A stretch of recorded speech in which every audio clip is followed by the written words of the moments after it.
E aí chega o final de semana e a gente começa a receber aqueles memes, aquelas mensagens tipo sextou, vambora pra balada, fim de semana, praia, boteco, festa, clube, etc.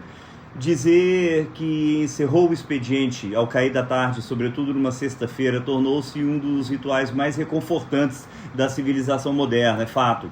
Fechar a porta do escritório, desligar a tela do computador ou afastar as ferramentas de trabalho sinaliza, ao menos em tese, a devolução do indivíduo a si mesmo.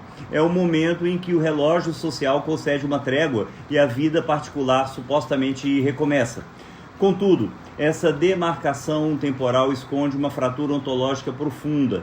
Afinal, o expediente realmente cessa?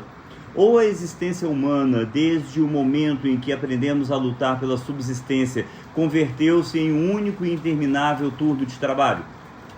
A intuição de que a vida adulta se transformou em um expediente perpétuo desmascara a artificialidade das fronteiras que criamos entre o produtivismo e o repouso. O descanso cotidiano, longe de ser um estado de verdadeira liberdade, talvez se revele frequentemente como um mero intervalo técnico, um recesso operacional necessário para que a máquina biológica e mental recupere o fôlego suficiente para retomar o posto no dia seguinte. Quando a sobrevivência dita o ritmo dos dias, o tempo de folga deixa de pertencer ao sujeito e passa a servir à perpetuação da sua própria força de trabalho. Nesse cenário de aprisionamento prático, a filosofia de Jean-Paul Sartre oferece uma chave implacável para compreender por que o expediente jamais termina. Em sua análise sobre a intersubjetividade e a praxis, Sartre demonstra que o ser humano é constantemente definido pelo seu projeto e pela utilidade que imprime ao mundo ao seu redor. Quando a nossa existência é capturada pela urgência da sobrevivência, cada objeto, cada hora e cada espaço convertem-se em meros instrumentos de trabalho. Mais do que isso ainda, sob o peso do olhar do outro, aquilo que Sartre sintetizou na máxima de que o inferno são os outros, nós nos tornamos reféns do julgamento alheio e das expectativas sociais que nos reduzem estritamente à nossa função. O trabalhador preso à engrenagem utilitária não é apenas escravo do relógio biológico, ele é vigiado por uma estrutura enorme social que o objetifica, transformando a sua liberdade ontológica em um papel mecânico a ser cumprido. Mesmo quando o escritório fecha, o olhar normativo da sociedade continua exigindo produtividade, adequação, desempenho, colonizando aí até mesmo a suposta privacidade do que seria o seu descanso. Você sai do ambiente de trabalho, mas o ambiente de trabalho não sai de você.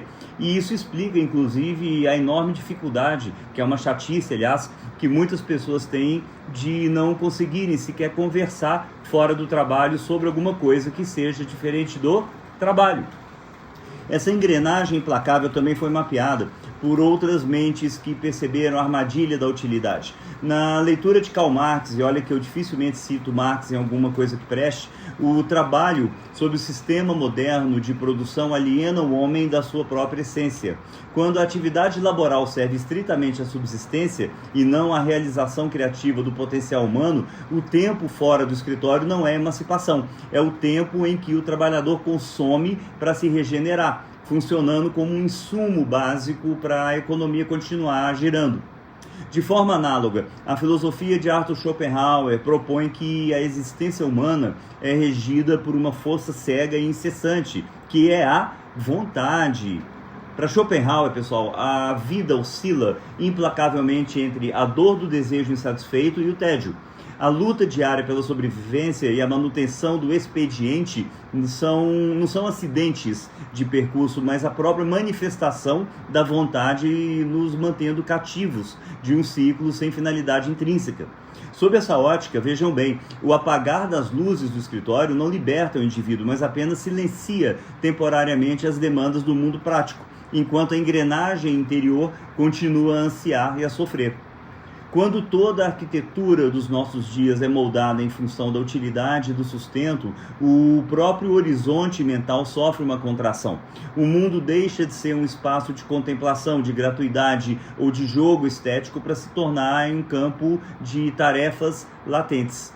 E a grande interrogação que emerge dessa constatação não é apenas diagnóstica, mas profundamente existencial. É possível resgatar o tempo das garras da utilidade e escapar da má-fé de aceitar esse cativeiro como sendo algo natural? Se a vida se tornou um expediente contínuo a serviço da sobrevivência, romper com essa lógica que exige recuperar a capacidade de realizar ações que não sirvam para mais nada além de si mesmas, seja na contemplação de uma peça de arte, no rigor do pensamento filosófico, no prazer de estar com as pessoas que se ama ou na profundidade de um afeto desinteressado. Por quê? Afinal, enquanto o relógio interno continuar medindo o valor de cada hora pela sua capacidade produtiva, continuaremos então assinando o ponto mesmo quando o sol já tivesse posto e a noite cair na cidade ou no campo.